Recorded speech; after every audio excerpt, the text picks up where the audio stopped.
When we're referring to relative clauses, okay, I'm going to read the sentences and explain what they mean.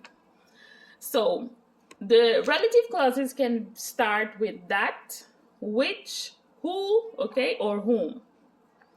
Normally, they're just giving extra information, okay? They're not so necessary to understand the idea of the sentence. They give extra information. We're going to see how to punctuate them correctly, okay? The bakery, comma, that ran out of bread had to be closed. In this case, it's incorrect because whenever we use that, we don't have to separate the clause with commas. So the correct form would just be complete without the commas. The bakery that ran out of bread had to be closed because the rule says if the relative clause starts with that, then we do not need a comma, okay?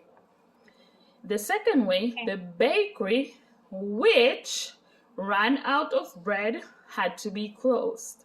In this case, the relative clause starts with which, so this is just extra information.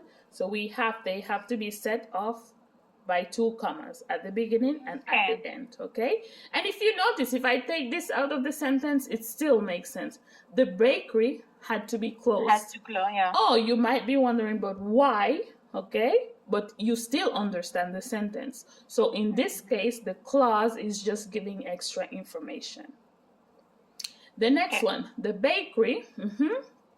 Obviously, I try to use the same sentence so you can see the difference, but this might not make so much sense. But here it goes. The bakery whom prepares the bread, the baker who prepares the bread close the bakery. Sorry, I thought I used bakery as well, but it's the baker. So since we're referring to the baker, we're giving information, but it's not so essential to understand the sentence. We have to set them off by comma as well. So the baker closed the bakery. That's a complete idea. It makes sense. But who prepares the bread is just extra information, and it's not so important, okay? So whenever you use which, who, or whom, you have to set the clause, separate the clause with commas. But if you use that, you don't need a comma. Does that make sense? Okay.